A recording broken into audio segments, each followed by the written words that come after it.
Bom dia, boa tarde, boa noite, boa madrugada. Aqui nós somos o Anônimos S.A.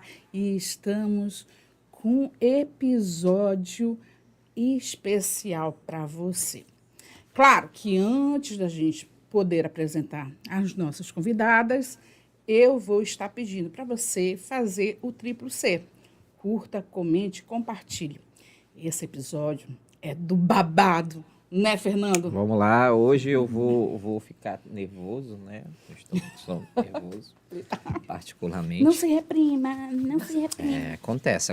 Eu fico nervoso, às vezes o pessoal acha que não, mas a gente fica, né? Estamos de frente com uma pessoa muito importante, estamos com a deputada federal aqui, estamos também com a nossa vice-líder do PL Mulher, né?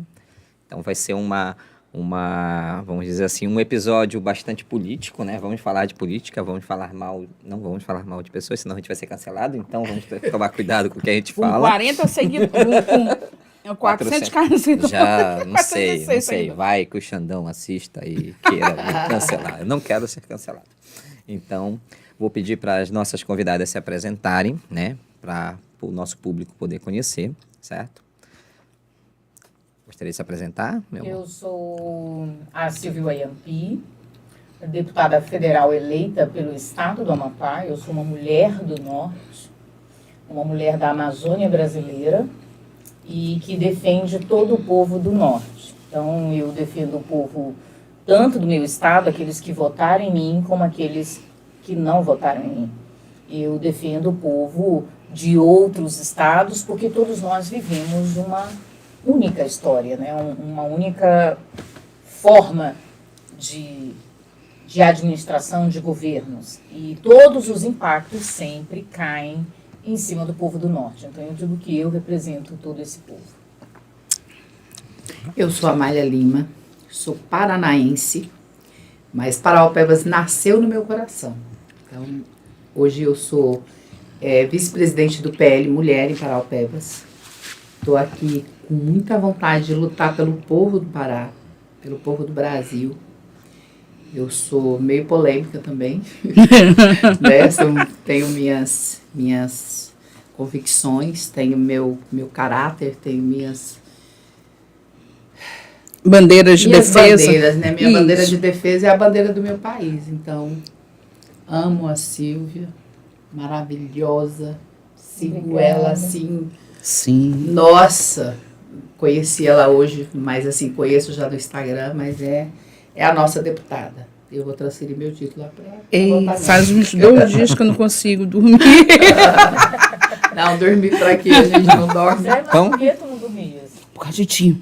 Nervosa. Por minha causa. Nervosíssima! Muito nervosa de Você poder é maravilhosa. Ter estourado o ouvido do aqui. pessoal que está escutando aqui, mas tudo bem. Ter você aqui. Então, Silvia, eu vou começar logo de cara, assim. Eu também sou do norte, né? Incrível que pareça, acho que é. E também tenho um pouquinho. Eu costumo dizer que eu tenho 1/4 de ascendência indígena. Meu avô era indígena. É por isso que eu tenho 40 anos e não tenho fios de cabelo branco odeio. no corpo. Eu vou morrer o velhinho com os cabelinhos pretos, traço indígena. Só que é engraçado que a gente ouve tanto aqui do Brasil de falar de... Até o pessoal está falando muito de política ESG. Eu costumo dizer que eu falo, pessoal, eu sou o vilão do filme da Xuxa, né? Eu sou geólogo, trabalho ligado à questão da mineração, sou um defensor da mineração, e a gente fala muito de cota hoje para homossexual, cota para mulher, e ninguém fala de cota para índio. Quer dizer, os índios parece que são deixados de lado, tem que ficar... Eu até, quando vi seu discurso, eu digo, meu Deus, eu acabei de achar alguém que me representa, porque a gente fala tanto e ninguém fala de índio. E é a única coisa que o pessoal diz, quando a gente vai para qualquer lugar, que você diz, eu sou lá do Pará, aí o pessoal pergunta, e aí, já encontrou um jacaré na rua? Como é a aldeia? Tem Wi-Fi? E essa sensação lá em Brasília? Bom, eu posso dizer que eu sou respeitada dentro do meu trabalho. Eu aprendi a me impor ao longo da história. Eu sempre digo assim, eu não me forço a estar em lugares onde eu não sou aceita. Então, o fato de eu estar aqui é justamente porque eu fui aceita por vocês e eu honro essa aceitação. Então, eu jamais poderia negar o convite de estar aqui com vocês. Ai, gente. E olha, eu vou te falar uma coisa bem clara. Eu, lendo a tua biografia, eu fiquei tão encantada com a tua história de vida. E eu acredito que o nosso podcast é para trazer a história de vida para que o ouvinte saiba quem é a pessoa atrás do midiático. Conta um pouquinho sobre a tua história de vida, que ela é muito linda. Bom, assim que eu cheguei aqui, né, a primeira coisa que eu vi foi o pastelão. Sim. Tá bom, gente? Olha, tem pastelão todo cortadinho aqui, tudo direitinho. E eu digo que eu tenho uma relação, para eu poder entrar na minha história, eu vou dizer assim, eu tenho uma relação com o pastelão. São histórias, são vivências. Quando eu fui para a escola, que eu estava na 5ª série, tinha a lanchonete. Então, as crianças, óbvio, levavam dinheiro para a escola e todas compravam pastelão. Isso é muito tradicional. Pastelão é muito tradicional no norte, né? E no meu estado, no Amapá, também é tradicional. E todas as vezes que eu como, eu choro. Isso assim, eu cheguei aqui, eu já olhei para ele e falei, meu Deus, tem pastelão. Por isso que eu saí comendo as outras coisas, porque, gente, eu comi quase tudo. Sim, oh, meu Deus. Mas eu não comi o pastelão para eu poder me segurar. Então, assim, eu não podia comprar pastelão. Óbvio, eu era uma criança pobre, eu não tinha dinheiro para isso. E aí eu passava, 2, 3 meses juntando centavinhos para poder comprar, um pastelão. E a vida, obviamente, me tirou do meu estado inicialmente. E todas as vezes que eu voltava para lá, e eu me deparava com uma padaria e eu comprava o pastelão, eu enfiava o pastelão na boca e chorava, porque até então eu não podia comprar um. E agora eu posso. E todas as vezes que eu olho para o pastelão, eu lembro de mim na escola. E às vezes eu penso, quantas crianças estão passando pela mesma coisa que eu passei, né? E eu me emociono com isso. De verdade. Como eu disse, eu sou do Amapá. Lá vou eu chorar de novo. E quando eu fui para a escola, eu fui criada por uma família. Né? Eu sofri um acidente e tive que ir para a cidade. Fui criada por uma família e eu tive que ir para a escola. E na escola eu aprendi, me contaram que eu era a verdadeira brasileira. E me ensinaram na escola a ter a bandeira do Brasil como se fosse o principal símbolo da minha identidade. E esse era o símbolo do país, já que eu era uma brasileira. E me contaram a história de vultos sagrados da história, né, de homens e mulheres que ajudaram a formar esse país, como Maria Quitéria, como Duque de Caxias, né, como tantos e tantos homens que passaram por aqui, né? E falaram para mim assim, você pode ser como eles. Mas tinha algumas particularidades de alguns desses entes, né, na história. Alguns colonizaram esse país, eles não eram tipicamente, não tinham nascido neste território. E eu observava, eu lia a história deles, e eu creio que alguma coisa ali nasceu em mim. Só que na escola, na minha época, todas as crianças perfilavam, né, formavam grupos, a gente chama de escola cobrir, cantavam o hino nacional e uma criança ia hastear a bandeira do Brasil. Sim. E eu pedia para as professoras para eu fazer aquilo. Mas eu não podia. Só as crianças brancas e as crianças não indígenas é que podiam fazer aquilo. Então eu ia para a escola, eu olhava aquilo e eu me sentia excluída. Então era um tormento ir para a escola. Mas eu tinha que vencer isso, né?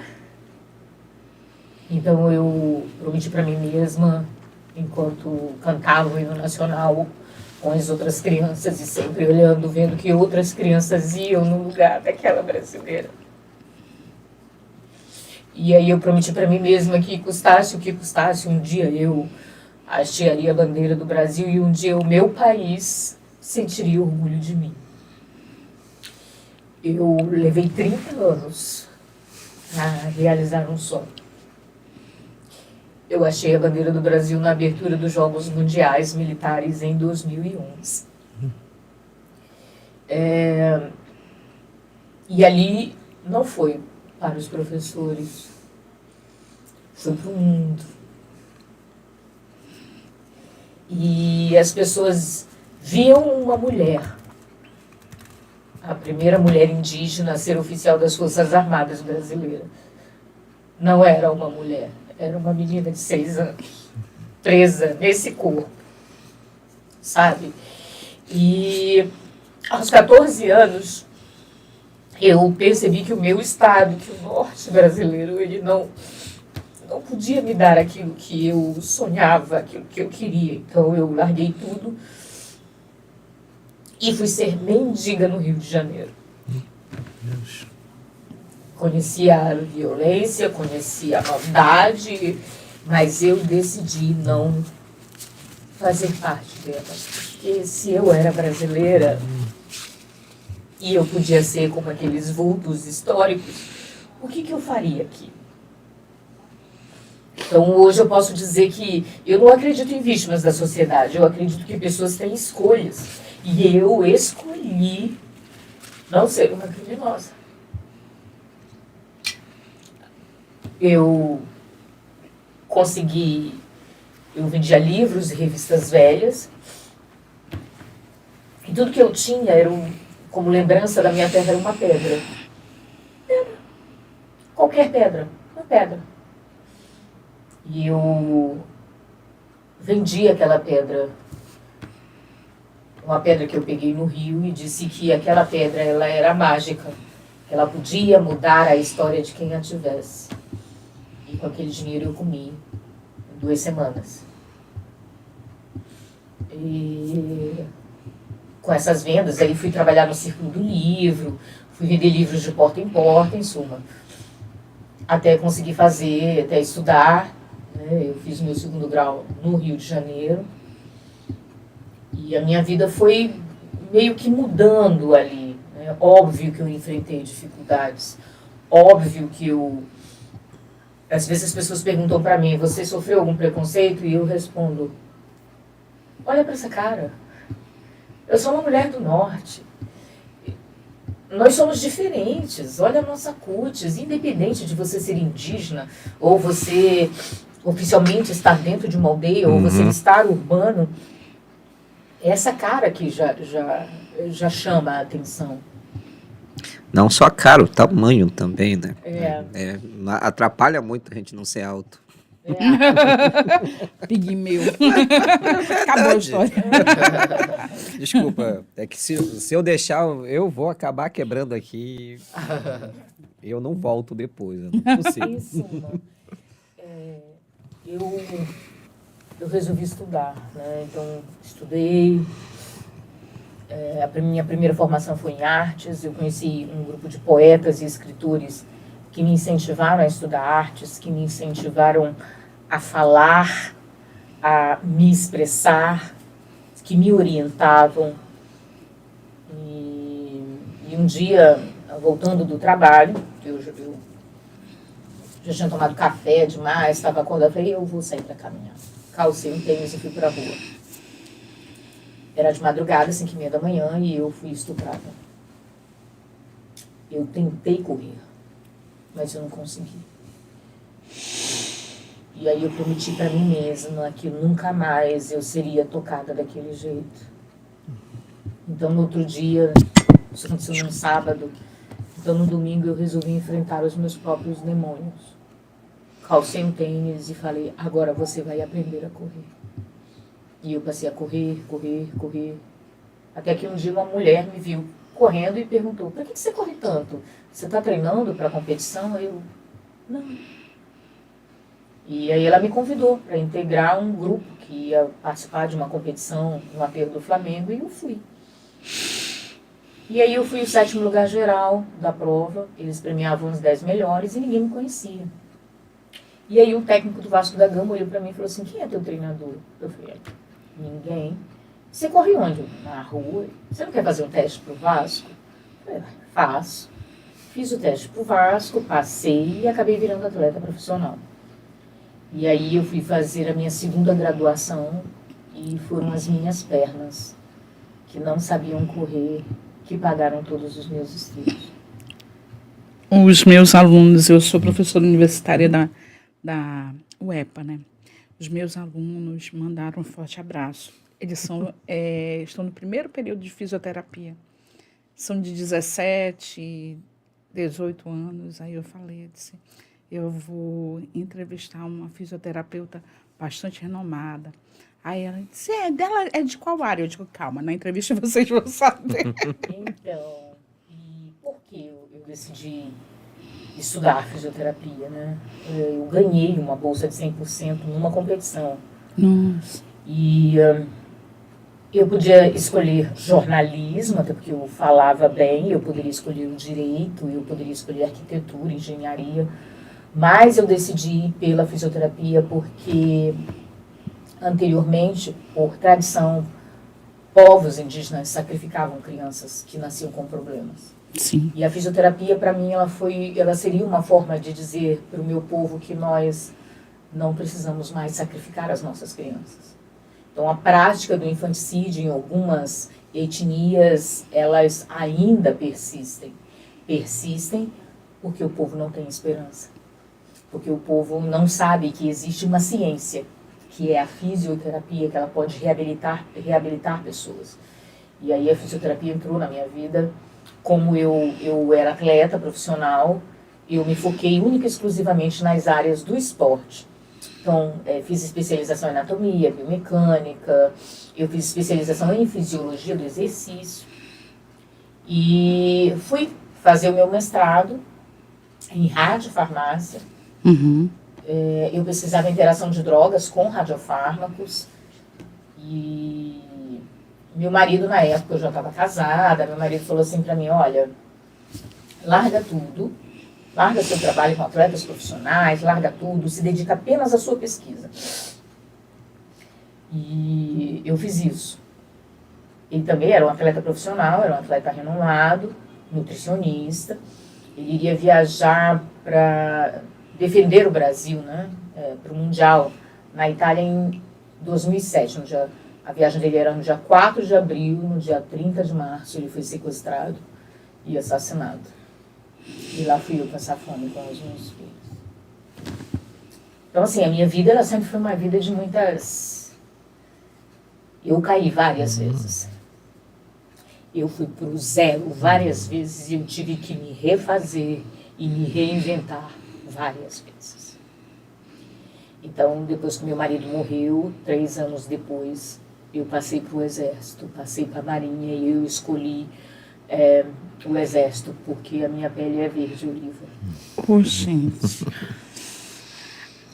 É para matar o coração, é para deixar a gente com o coração apertadinho. Eu tô tentando, mas tá difícil aqui. Eu digo que, assim, as coisas que nós fazemos, toda a minha formação, ela é baseada em alguma coisa que foi muito forte na minha vida. Quando eu passei para o Exército, me jogaram num CTI. Meu Deus, como assim? Eu não tinha experiência de CTI, eu tive que virar uma especialista em 15 dias. E nisso, de atender pessoas, umas sargentos chegaram para mim e falaram assim, tenente, a senhora viu o caso da Mariane? Eu, quem é Mariane?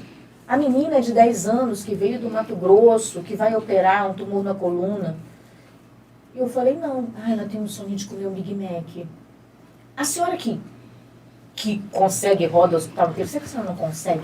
Há autorização para a gente trazer um Big Mac para ela comer no hospital? Só que era um sonho.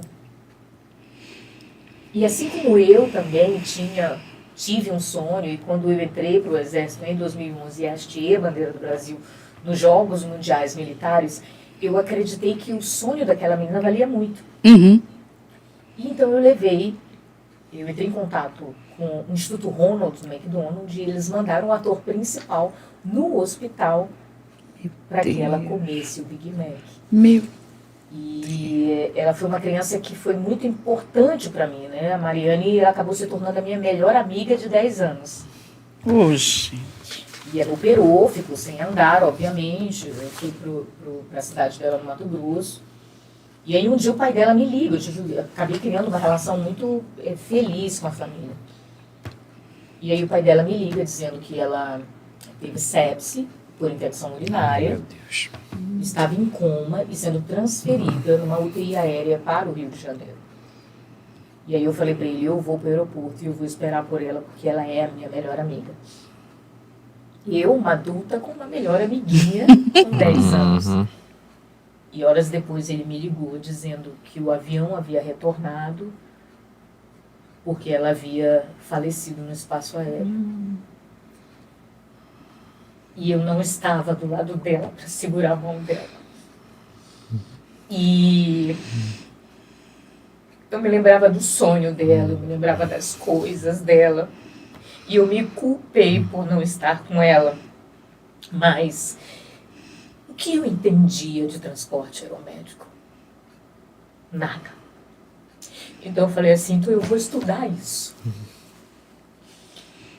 E aí a legislação, na época, não beneficiava a fisioterapia.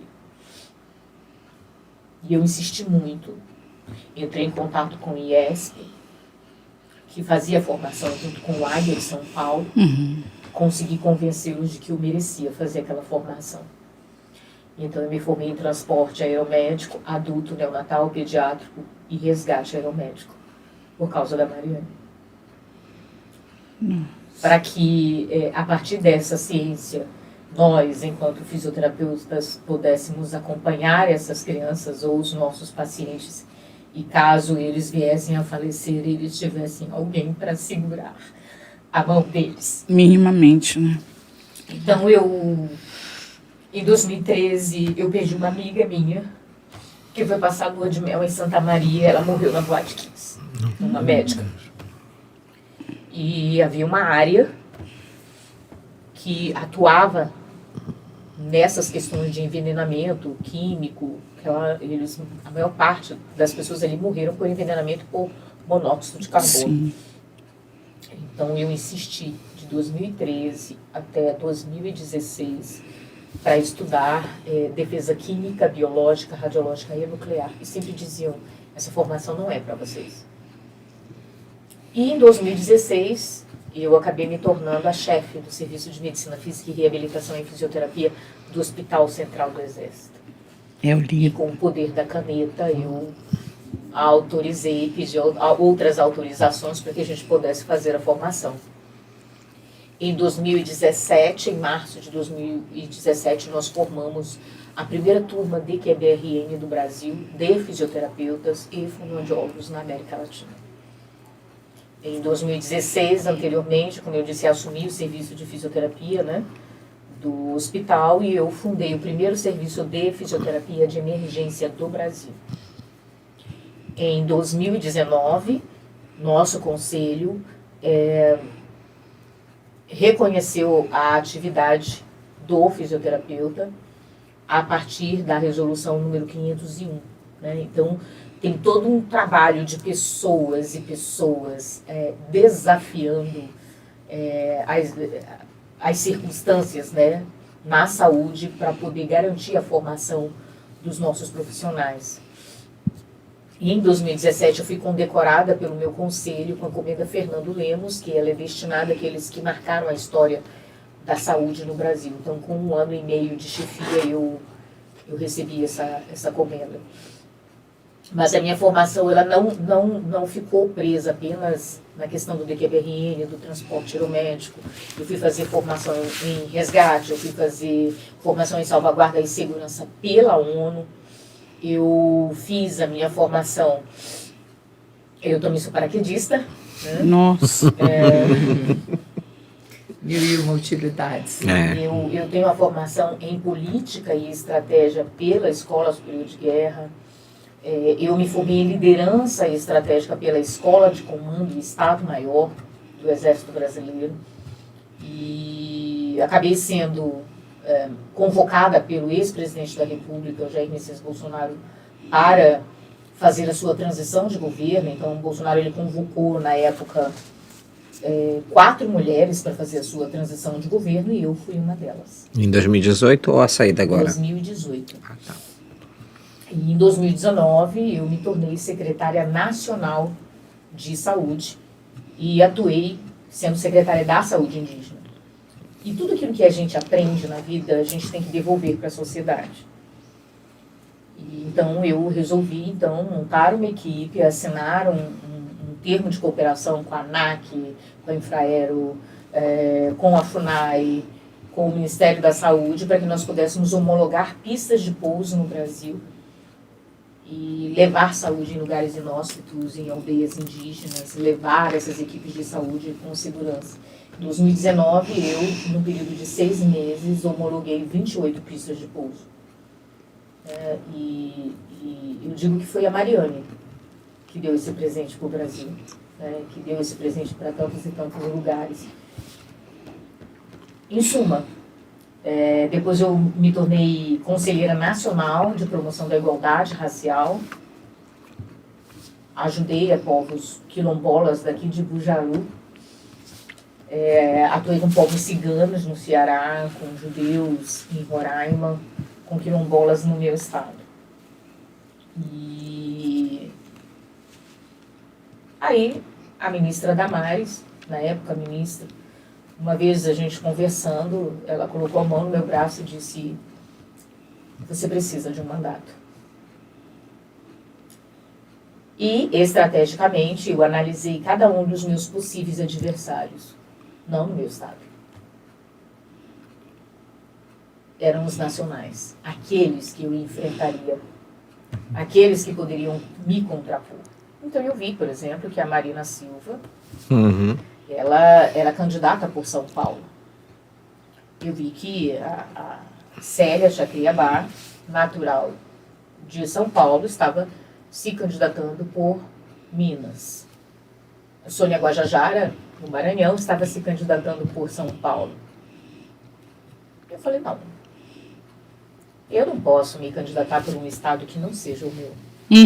Se eu tiver que devolver para a sociedade todo o meu conhecimento, tudo aquilo que eu conquistei na vida de entendimento em relação ao mundo, em relação ao meu país, em relação à geopolítica, se eu tiver que devolver, eu tenho que devolver no meu estado onde eu nasci. Então eu voltei para o meu estado, para o Amapá, e do zero eu fui me apresentando para as pessoas. Prazer, o meu nome é Silvia e eu estou colocando meu nome à disposição da sociedade. E foi assim que eu cheguei aqui. Nossa, eu particularmente, eu li a tua história e eu disse, gente, eu não vou conseguir memorizar, porque geralmente sou eu que faço a apresentação dos convidados, né? Porque é tanto cabedal e eu me sentia assim tão preenchida. E agora, melhor ainda, porque eu tenho a possibilidade, a partir da tua fala, relembrar o quanto foi importante as forças da aeronáutica, do exército, para a minha formação. Porque a minha tia era diretora de uma escola em Belém, da aeronáutica, né? Ela pegava o avião, era Búfalo, né? E ia para as aldeias. Nós, primos, estudamos lá, por graça e bênção dela, né? E eu me lembro piamente, eu sou filha única. E na época que o meu pai estava falecendo, a gente fez um empréstimo, né, de 13 mil reais, porque não tinha leito hospitalar em Paraupebas para o meu pai. Meu pai tinha cirrose, então já estava na fase terminal. Só que eu não ia deixar ele morrer à míngua. Aí eu peguei, fui na Caixa Econômica, na época eu era Senai, fui na Caixa Econômica e mantive ele no Tacataqueda, que é o hospital de lá de cima, que eu acho que vocês tiveram a oportunidade de ver hoje. E aí o médico disse assim, aqui ele vai morrer.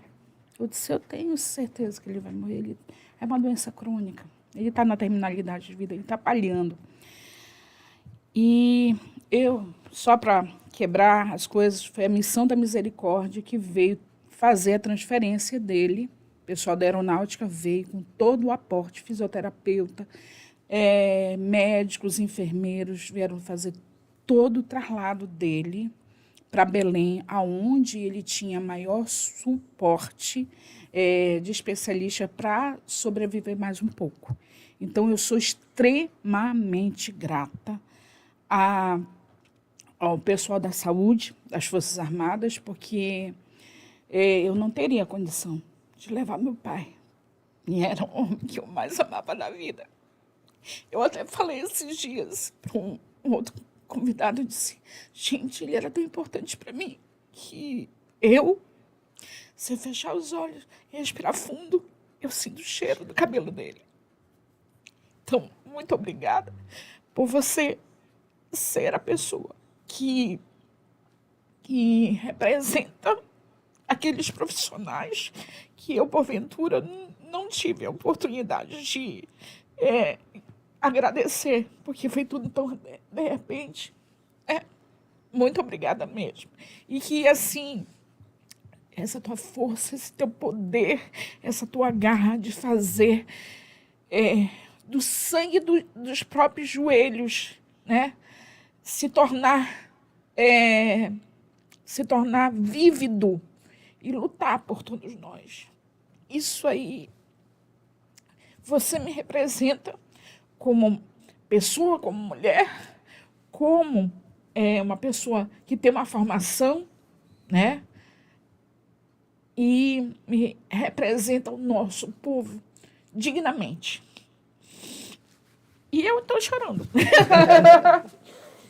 Eu digo assim, na época do Covid, né? Isso é uma experiência muito marcante na minha vida enquanto profissional. Eu falei, não, eu não estudei DQBRN, né? Tive uma formação, né, de defesa química biológica. Bom, uma ameaça biológica, não entregar o meu conhecimento para a sociedade. Sim. Tá, fui eu trabalhar em CTI no Covid. Então, eu trabalhei 22 meses com Covid.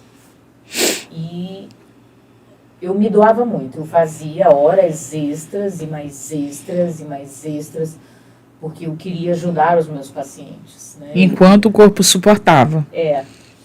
E todo mundo perguntava, nossa, você tá rica. Eu dizia, não, mas eu gasto tudo com enxaguante bucal, eu gasto tudo com um aparelho para abrir a boca para a gente fazer higiene oral do paciente. As pessoas diziam, mas isso não é função sua. Eu falava, mas é função de todos. Então, eu quero dar dignidade para o meu paciente. E aí aconteceu uma coisa que eu sempre gosto de contar para as pessoas.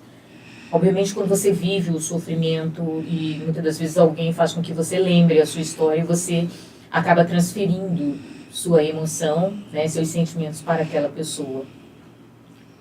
E eu me apaixonei por um mendigo cego. Nossa. Eu digo me apaixonei não no sentido amoroso. Afetivo. Uhum.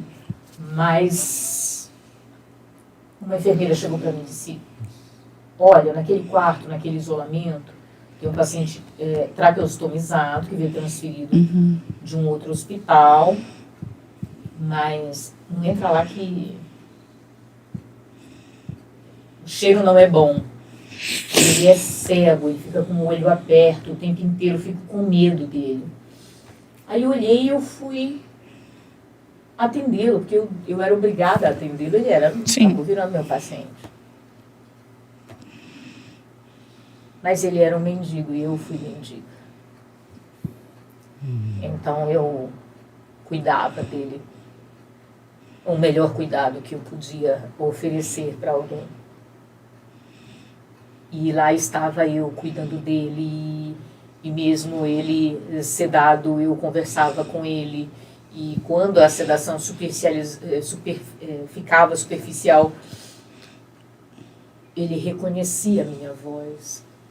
E eu dava para ele todos os dias bom dia. Eu dizia para ele como o mundo estava lá fora, porque ele não enxergava. E aí um dia eu estava atendendo ele estava fazendo hemodiálise, e eu vi que os sinais vitais dele não estavam Satisfatório. não estavam adequados, e ele ia parar. Então eu gritei ali, paciente parando, e aí a responsável pelo CTI, a médica, ela entrou, e eu obviamente fui tomar o meu posicionamento pela técnica desenvolvida no aparelho ventilatório. Sim. E enquanto eu massageava ele, troquei, e logo depois a médica olhou para mim, olhou para o monitor, e ele não respondia, e falou assim: você sabe se ele tem família? Para nós que trabalhamos no CTI, quando há essa pergunta Hora do óbito. Não hora tem do condições. óbito, não dá mais para investir. E ali eu entrei em colapso. E comecei a chorar, dizendo ele: eu sou tudo que ele tem. Eu sou tudo que ele tem. E aí a médica olhou para mim, subiu em cima dele e reanimou. E ele voltou. E lá estava eu novamente, cuidando dele. E eu dizia: fica bem que você vai voltar para casa. Gente.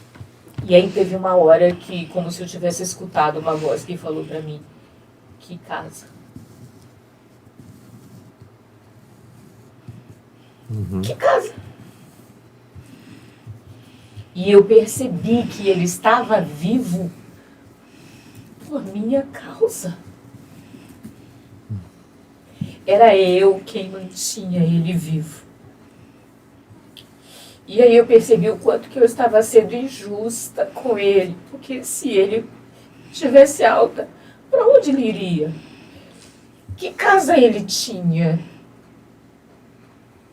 E eu entrei no quarto e falei assim para ele: eu vou ficar bem. Gente.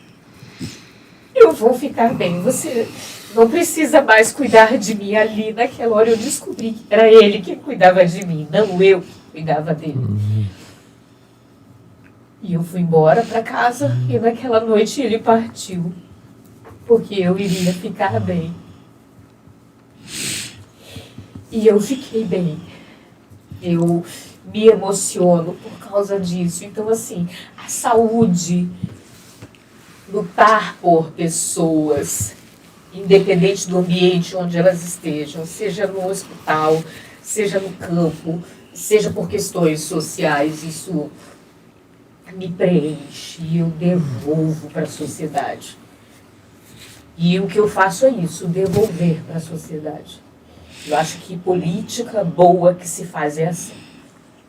Porque, na realidade, muitos de nós não nos reparamos o quanto é violento a vida de rua. Eu aprendi o quanto é violento porque eu fiz enfermagem e fiz pedagogia. Então, a gente era um grupo de meninas muito assanhadinhas, vivíamos na balada, né? Aí chegou um tempo, uma das minhas colegas que vivia, a Risa Girux, chegou comigo: bora fazer diferente nossa sexta-feira. Aí eu digo: o que você quer? A gente vai para Timbalada, a gente vai para onde? Aí ela disse: não, a gente vai entregar sopão. Aí eu digo: sopão é aonde? Asilo? Ela disse: não, na rua. Vamos se reunir, todo mundo que vai para a balada, todo mundo vai entregar, vai fazer um sopão. Gente, a sopa era horrível, porque a gente não sabia a proporcionalidade da água, do sal e tudo. Mas no final, né? E aí a gente sentava, batia assim na pessoa de rua: amigo, tá com fome? Ele primeiro tomava um susto e disse: morrendo de fome. Aí a gente sentava lado a lado, escutava a conversa. Tinha gente que era filho de desembargador, que foi para a rua por causa de droga. Tinha senhorinhas, tinha pessoas que foram queimadas. E a situação que mais me chocou, porque mesmo na vida, dentro da rua, entre pessoas que vivem na rua, existe também a hostilização entre os grupos. Tinha um grupo que fica lá em Belém, né? A história foi em Belém, que eles ficavam dormindo na copa das árvores, porque eles estavam cansados de, na madrugada, serem esfaqueados ou serem queimados, às vezes por filhinho de papai, ou às vezes entre os grupos mesmo. E aí a gente viu que a situação era caótica mesmo. Crianças, grupos de deficiente auditivo que tinham sido largados pela família, né? Não sabiam comunicar em Libras. A conversa era mais uma conversa entendida somente nas ruas, e aquilo deu uma reflexão em todos nós. Foi, assim, uma mudança de chave, uma mudança dantesca, para a gente poder valorar cada minuto dessa vida, para a gente poder valorar cada lágrima que cai, para a gente poder, eu também sou de UTI, para a gente poder também valorizar cada pessoa que entra na UTI, que entra no hospital, que, sei lá, gente, é um mecanismo que nós temos como pessoas que viemos nesse mundo de mudar o nosso crescimento espiritual. Acho que já está dando, eu acho que quase nosso horário, né? Não sei. A gente tem um horário, porque ainda está tendo evento.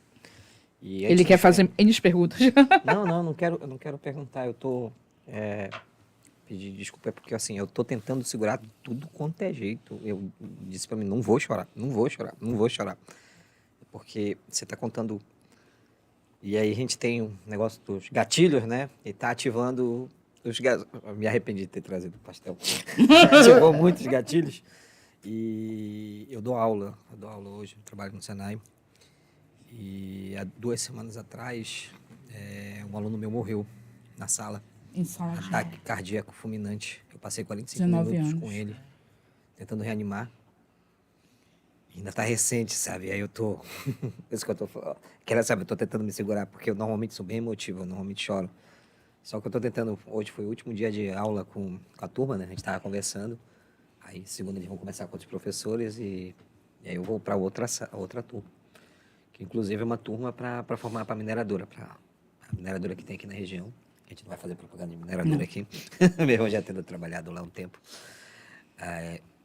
E a sensação de impotência, ela não vai embora. Essa daqui, sabe, ela passou quase 2, 3 dias dizendo tu não podia fazer nada, mas eu passei 45 minutos tentando reanimar. 45 minutos. E a ambulância não chegou. Um rapaz de 19 anos. E aí toda vez que eu entro na sala que eu vi os alunos hoje, até uma parte de mim estava feliz. Eu digo, pô, segunda-feira não vou precisar ficar segurando, porque o coração vai quebrando assim. E aí fica aquela sensação de eu podia ter feito mais, eu podia ter salvo. O que eu fiz de errado? Se a gente tivesse um ambu, se a gente tivesse, não sei, qualquer coisa, se a gente tivesse conseguido tirar, talvez ele tivesse vivo. E não vai. Vai ser um pontinho, como na sua história. Vai ser um pontinho na minha vida que eu vou me lembrar para sempre. Igual o pastelão. Igual o pastelão. Aí, por isso que eu tô falando, não vou quebrar, porque ainda... Eu acho que pelo fato da história dela ser tão linda, de tantos aprendizados, ter a parte triste, claro, mas isso tudo serviu para ela ser a mulher que ela é hoje. Sim. Eu tenho muito orgulho de ter o sangue dela, de também ser neta de indígenas e de negros, e eu tenho muito orgulho de tê-la conhecido hoje e de... Fala aquela frase que eu amo. Lute até que o beija-flor se transforme em moça. Gente, essa frase dela foi o que me marcou e hoje ela assinalou na minha bandeira.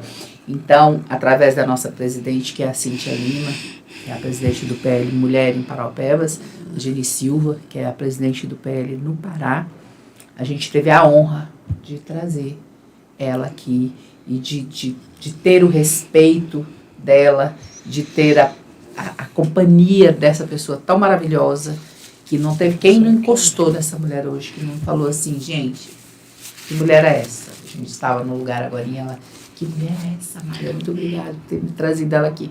Então, assim, eu tenho muito orgulho de ter trazido você.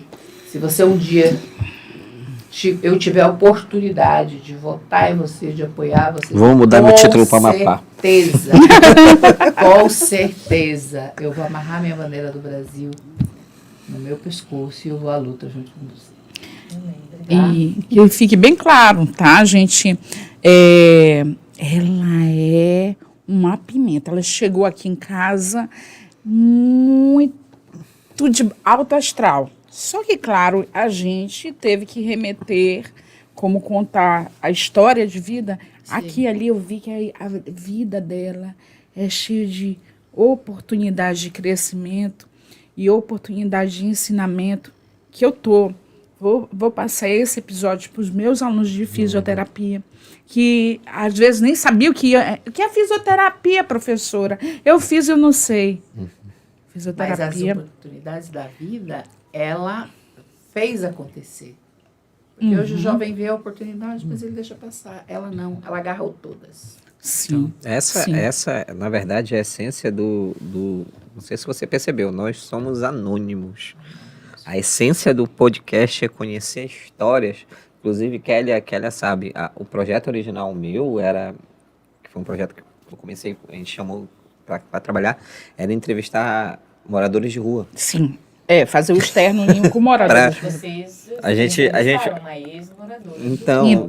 Na prática, você já é a quarta pessoa que vem aqui, que já venceu, que passou por um período, né? Sim. A gente tem só que no seu caso a gente não sabia, mas a gente tem uma pegada de pegar pessoas que passaram por histórias, porque a ideia é essa. Primordiais, e tem uma história de superação. A nossa essência é essa. Porque a gente vê tanta gente focando no que é ruim, a gente quer mostrar exatamente o que tem de bom. Certo. Apesar do sofrimento. deu Porque certo. sofrimento é uma todo mundo pena passa. que a gente tem que parar. Isso. Então, Uma pena. Já estourou o meu horário em 20 minutos. A Puxa. questão é o que você faz com aquilo que você sente. Muito obrigada a todos. Só para encerrar, eu gostaria que você fizesse uma mensagem para essa juventude que é tanto da sala dele, né, jovens de 17, 18 anos, a minha sala dentro da formação universitária, que eles estão ainda sem o foco preciso e que cada momento quando a gente passa trabalho para eles, eles dizem, ai não, sabe? E é a experiência da vida. e a gente vai terminar o programa com a sua mensagem. Então, vamos lá. Então, a todos os jovens, né? Como eu disse, dor todo mundo sente, a questão é o que você faz com aquilo que você sente. Nós podemos sentar no chão e chorar, parar, ou nós podemos simplesmente chorar e continuar andando. Então, cada um de nós escolhe o que faz com a sua dor. E eu sempre falo para muitos dos meus que toda a sociedade, ela precisa de um herói. E muitas das vezes nós achamos que isso não é para nós. E eu digo, dentro de cada um de nós está o herói que o Brasil precisa. E hoje nós podemos ter uma percepção que são os filhos do Norte que podem fazer a diferença no país inteiro. E é isso que eu digo. Coragem para todos.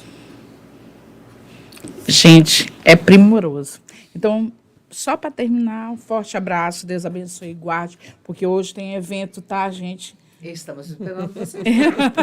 E a gente está indo. Então, um forte abraço, Deus abençoe e guarde muito todo mundo, inclusive vocês, né? Para que a gente possa fazer a cada dia um novo caminhar, tá?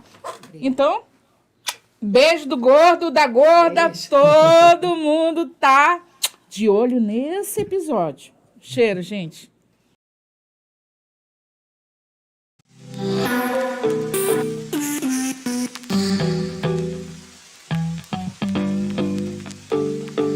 You and I, we are so random. You bring the darkness to the light, split the atom. I ignore the fact that this will never last. Your words come out so soothing that I forget that this thing is confusing.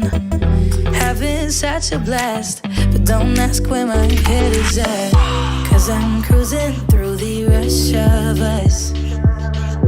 I don't care about love, just need your touch. Want you to be my vice, vice, Vice, vice. I'm all about your vibe, vibe. Me and you got that good, yeah, but I'm running like I'm lost in the woods, yeah. I don't really care, cause I just like it here. Me and you can't get enough, no, you know acted, but I know this is a bluff, though. Having such a blast, but don't ask where my head is at. Cause I'm cruising through the rush of us. I don't care about love, just need your touch. Want you to